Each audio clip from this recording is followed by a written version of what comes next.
Good morning. Today is the 9th of July and this is a Slightly Shambolic Shuffle around the 2023 BMC and Leyland Show. So with the fourth part already here. I do apologise if I get things wrong, if I mumble over my words, which happens all the time, if I fall over, if I generally make a hash of it. I'm afraid that's just the way that it goes on this channel.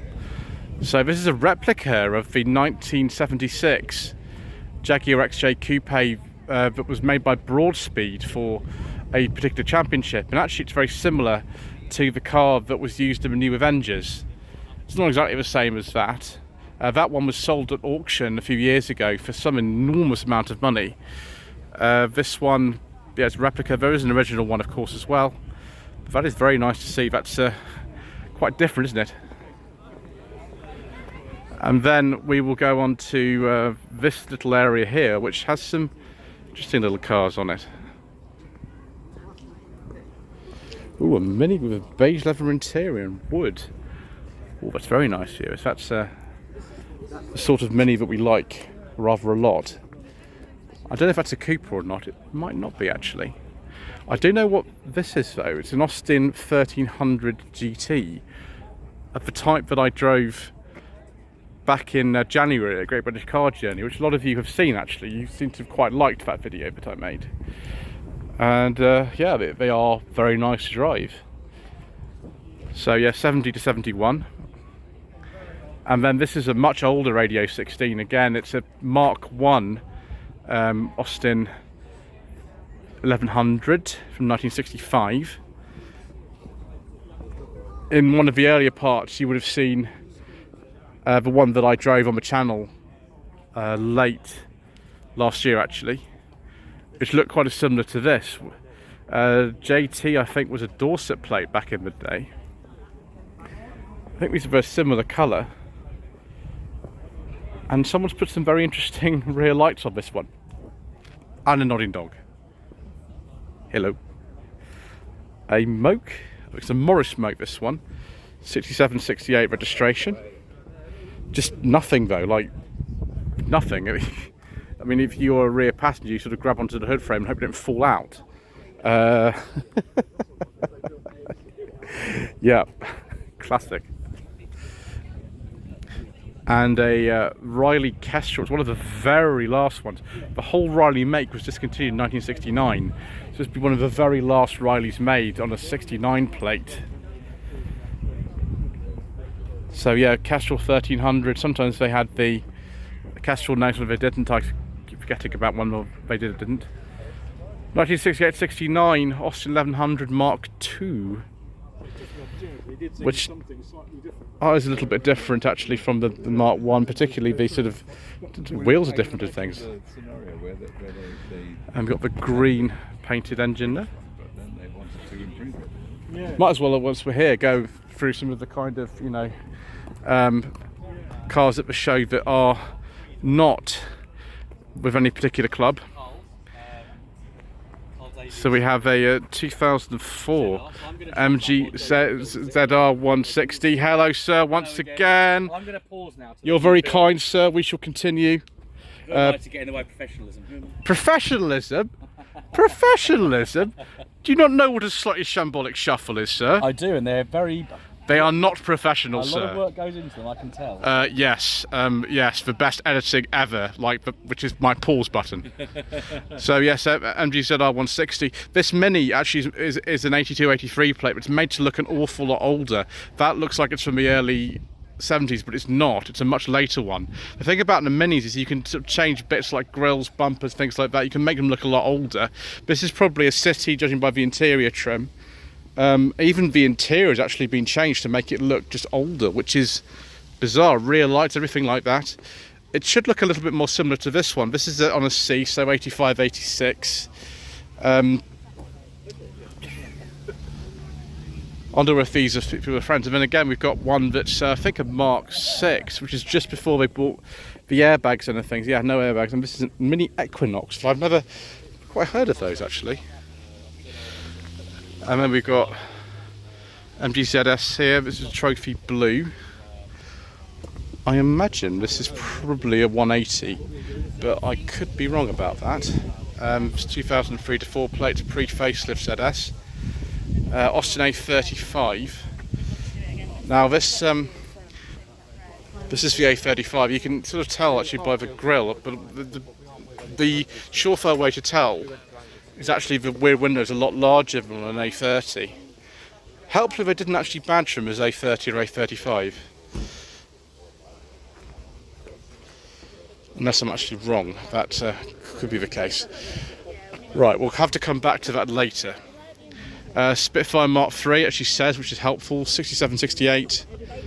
This is the, I think, the 1.3 litre version of this engine and that. Another Mini here. This is from the 1970s on a P, so 75, 76. From Miniman to Mini 1000. Yes, you recognise that steering wheel views. That's the same as the the green Mini that was in all Mr. Bean TV episodes. 73, 74 MGB GT V8. I don't know if that's a leather interior, but if that's a leather interior, we have some beige leather going on, which is most agreeable. That is quite a nice looking engine. That's a very nice car, actually. And then more along the lines of what I quite like, rubber bumper MGB here. 79 plate around that on a T, could be a 78. And then we've got the sort of later seats, and I think those out of the LE one. Could be. But that looks very nice. The rubber bumper ones are sort of coming into their own now, I think. The one I drove was an 81 recently. 69 to 70 MGB. Oh, here we go, it's 50th anniversary edition. So this is an early rubber bumper. So it's a 75. This one. I love the colour of this. Actually, I like the colour of the interior as well. That is rather nice. It's even got the original steering wheel on it, I think. A lot of the later bumper ones, people take the bumpers off and they change the steering wheel and things like that. I think the cars look good actually without bumpers, really. I think that's the way to go if you do it. The chrome bumper, I mean, people do it, but I'm not so keen on that sort of modification myself, but people do that. That's common now. 1989 to 90 Metro GTA. I can't remember actually why they introduced the GTA when they still have the MG Metro, but, you know, never mind. It looks good anyway, doesn't it? I think... Oh gosh, I'm going to be careful about this. Ooh. Just look at the steering wheel actually, because this could be a Sprite or a Midget. Oh, it's a Midget, okay. This would probably be a Mark III. It's got the round arches on it. And a Morris Oxford of a sort of type that they later made into the Hindustan Ambassador. So this will be for the mid-50s. That looks really good. Although I think I actually prefer this Riley 1.5. I think that's sort of more kind of me, really.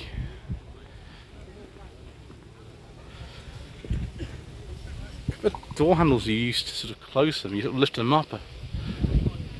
And then a later steering wheel on this one.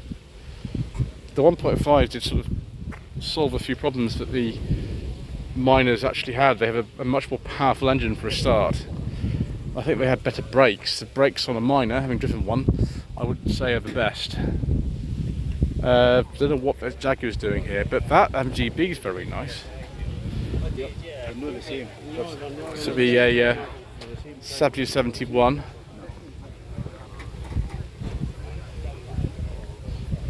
I forget the name of the colour. I think it's Primrose, that colour, from memory. Early Midget here. This is a Mark I with no exterior door handles. You know, MG didn't really think you needed exterior door handles until the MGB came out in 1962, although the MG coupes did have them as well. 72, 73 MGB GT V8. Actually, it says it's a 73. That's helpful. I like this when people give me information sheets. It makes my life an awful lot easier when that happens. Ooh, is that from the Isle of Man? Yes, it is. It's an Isle of Man registered MG. That is an F. It's a late F, actually.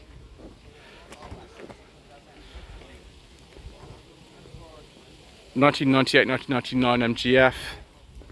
Complete with beige leather interior. Yes, please.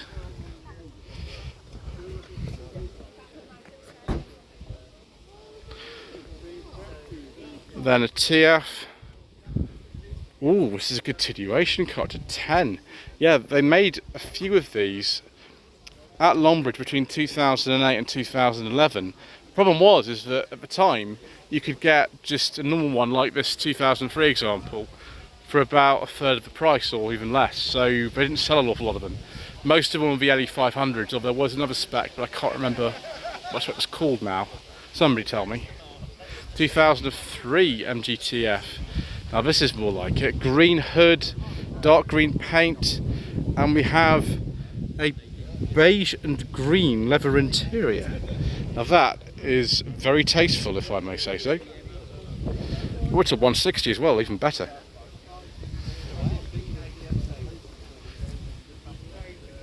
(2004-5) MGTF.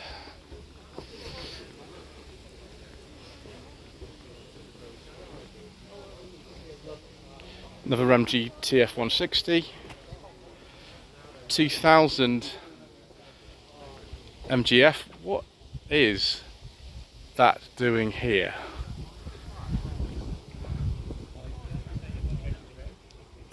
You've parked your car in an unsafe manner.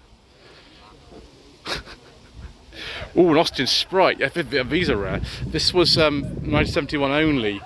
They got rid of the Austin Healey badge. I think the license expired or something. They wanted to make more of these alongside the Midget, so 71 only. They made the Austin Sprite. Fantastic. I didn't think I'd see another one of these so kind of soon after seeing one last month. Excellent. Another MGF here. This is the automatic version known as the Steptronic. It's the CVT.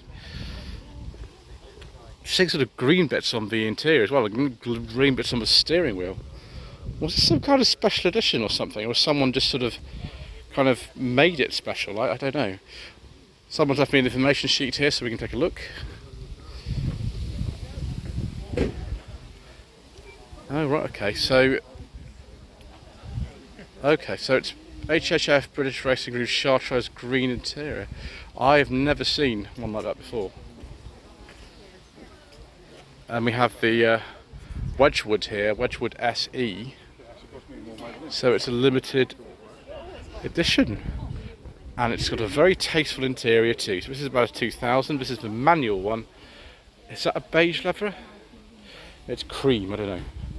Answers in the comment section below.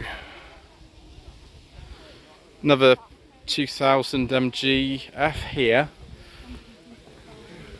with tasteful British Racing green paintwork. Early MGF here. 97-98 registration. That looks very much like beige leather they've used. It's a real shame, but when they made the TS, you couldn't get so many interior colours at all. Even the red interiors were quite rare. Right, we've got to be very careful around these 75 series because a lot of them we can't talk about because they have an engine we can't discuss due to political interference, principally from the Mayor of London and all his friends around the country with their ultra low emission and clean air zones. So as we have been doing since the very first video on the channel 5 years ago, we don't talk about diesels on this channel. So we'll be having a look at each of these in turn and assessing whether or not we can actually discuss them. So we had to skip 3 of them already, viewers, but got a nice surprise here. This is a facelifted MG ZT 260 with the V8 4.6 litre Ford engine in it, and that does make me rather happy. So 2004-5 only. Let's skip that one. Yep, skip that one too. Just pause a second here, viewers, and see if this one is alright or if it is not. Oh, very nice, viewers. This is a 2.5 V6 Connoisseur SE Tourer. And for Highline with a sat-nav, this is about as special as they actually got. That is, you know, rather nice. The 75 Tourer that I tested a a little while ago was not a Highline like this, so that's very nice. Then we can move on to the 25s. And we can see immediately the difference between the facelifted one and the pre-facelift one. Most of these have the K series in them. This one certainly does. And this is the automatic version. I think by this time they were 1.8, with some of the early ones at a 1.6.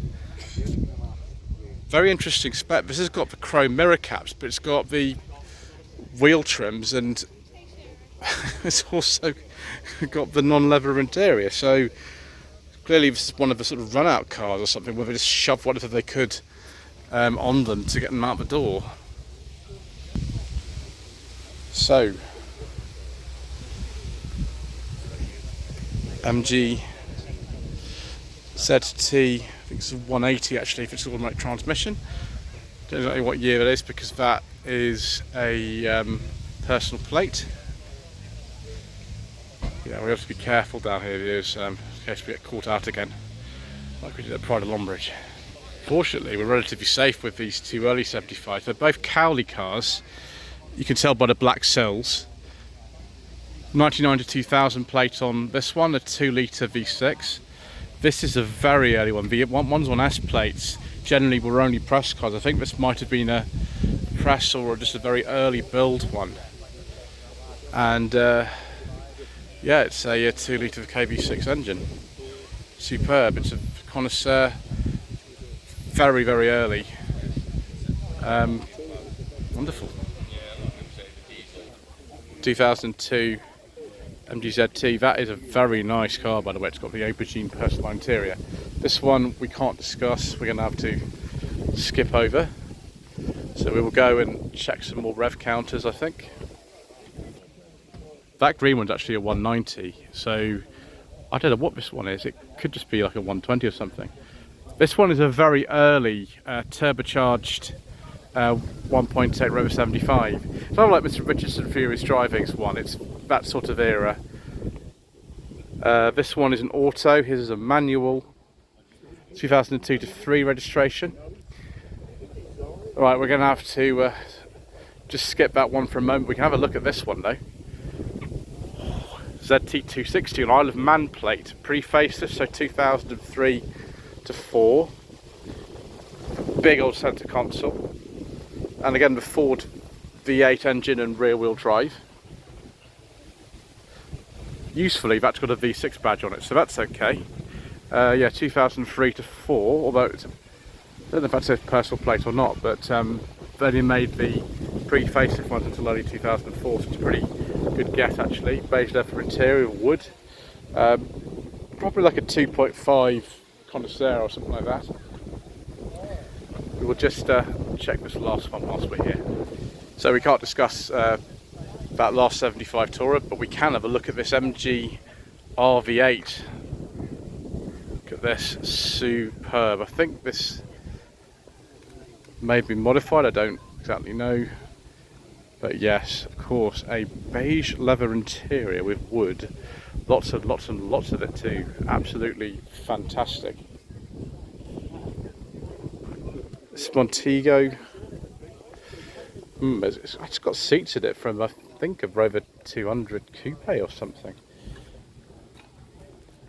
And it's had a T-Series turbo swap. Very, very good. That will go very fast.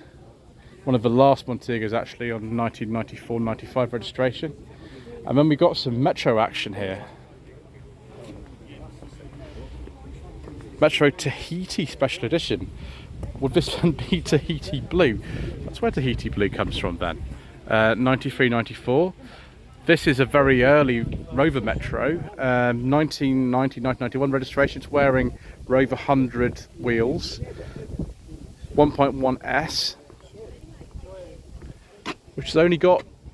It's actually got the 5-speed gearbox in it. Wow. Luxury. And we will continue down here now. We'll have to go probably skip most of these because of the Mayor of London and his friends all around the country. But we'll just take a look at this Range Rover and see if we can discuss it.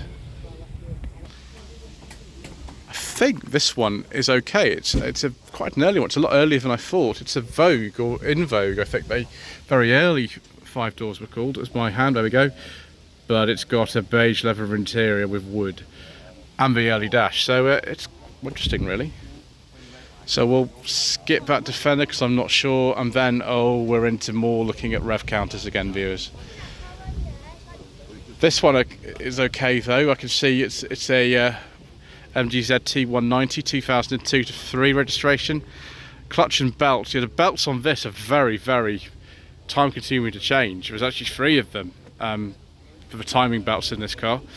Call Brett on 07835 at 529559 if you're interested in this very nice British Racing green MGZT.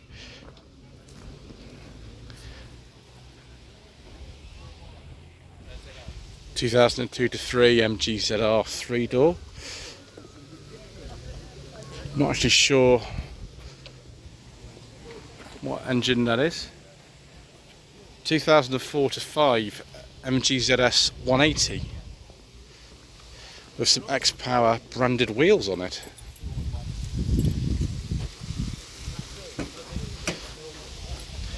And we've got a nice opportunity here to compare the post facelift and pre-facelift MGZS 180s. I don't know what you prefer, but the consensus in a lot of people seems to be that actually the post facelift ones are better. I don't know. I'm just not a fan of the Pectron remote key fobs. They tend to go wrong quite a lot, and I've had a car with one of those and it wasn't good. 2002 to 3 MGZT 190.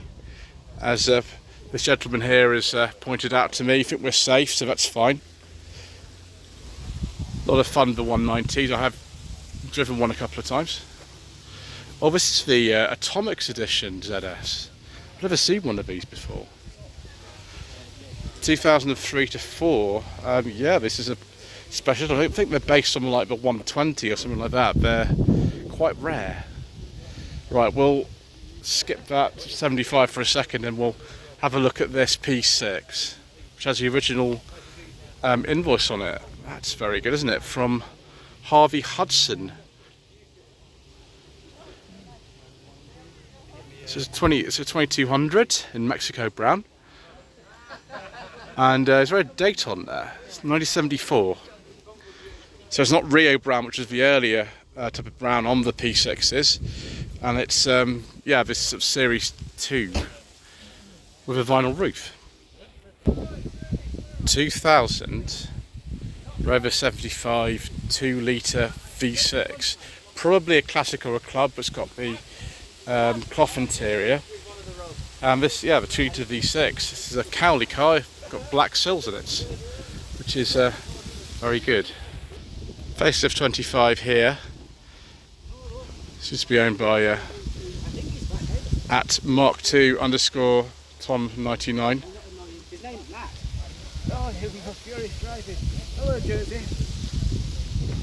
Good afternoon.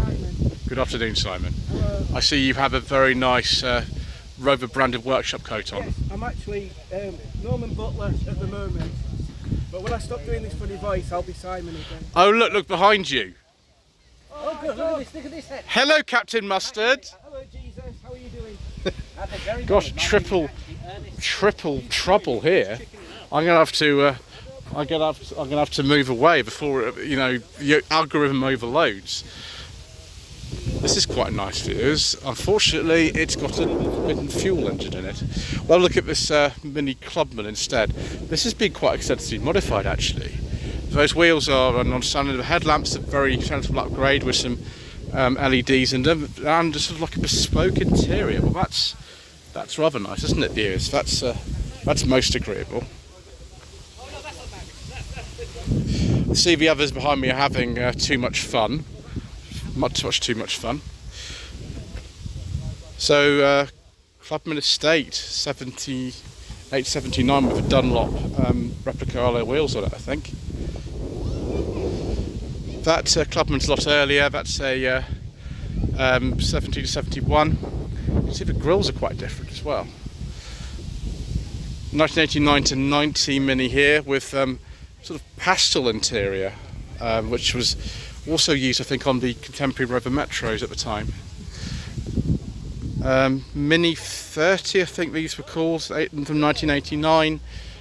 I think most of them I've seen are in this colour, but there are some others in other colours. And then 74, 75 Mini Clubman. Goodwood Breakfast Club. I wonder if that's anything to do with the film. Probably not.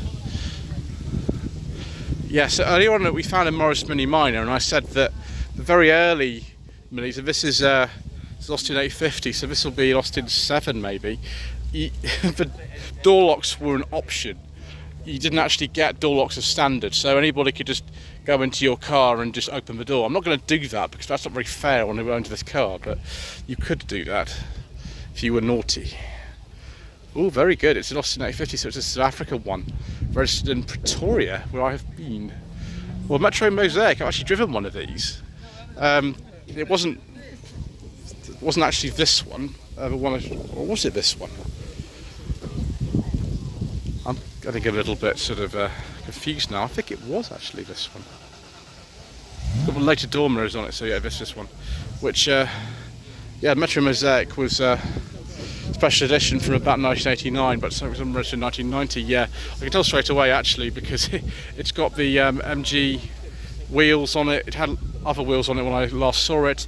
It's got the MG sort of rear spoiler on it and other things, with MG steering wheel. 1590, eh? And we've had a little beige leather interior with wood put in it as well. Very nice. Very, very nice indeed. And that looks like a Honda engine. It could be a B series or a D series, I'm not sure if it is. What have we got here? Hi, my name is Lyndon. Hello, Lyndon. Oh yes, of course. Lyndon owns Metro, or at least he was trying to sell it at some point. Maybe he's bought this instead. 73, 74. This Mini is, but the Austin Cooper badge is a lot older. It's a bit of a custom job going on. Yes, it's made to look a lot older with with different rear lights and things. Mini Red Hot Special Edition. Excellent. It's always nice to see the special editions of the 80s. And this one's actually got a very agreeable invoice. It's from April 1988. Very late Mini Clubman Estate, the 81 only actually, on an X, and then 80 to 81 Clubman Estate here as well. They were sort of replaced, I suppose, in a way by the Metro vans that sort of came in, but not really a direct replacement. More Mini magic going on here. 1275 GT. Oh, hello, Captain Mustard, once again. Not to speak to people whilst doing my walk around. You carry on, sir. No, I'll talk to you. You don't need to talk to me, sir. You don't have to. Well, I'd like to. Oh, you're very kind, sir. What should we talk about? I don't know, sir. We'll blend the conversation there, that'd be easier, won't it? Oh yes, you need to continue with non-shambolic non-shuffle. Fine. Bye-bye, sir. So we have 1275 GT here. Interesting wheels on this. Are these off a later car or something? My gosh, what's going on here? So we've got the interior and the front end from a 1275 GT, but the rear end is off something a lot later. I'm very confused here. We've got a pickup here though. I like the wheels on this, that's nice. You can see on this one we've still got the pressed steel grille on here. The pickups of the vans had that pressed steel grille right at the end, and you've still got the early style door handles, these sliding windows and exposed hinges, which continued all the way through and the production of these in 1982. But this is a bit earlier than that. It's a 70 or 71 on a J. And again, I think that's primrose or something, that colour. I'm not sure. More Minis with sort of confusing dating on here. 1982 to 83. Although it looks older. And here's a Clubman here. That looks superb. What colour is this? Oh, I don't know. I'm not sure. So 76, 77. 1995, 1996. With the Cooper here. And then some sort of custom Mini. 90 to 1991 on an H. Don't know what that would have been originally. Who knows?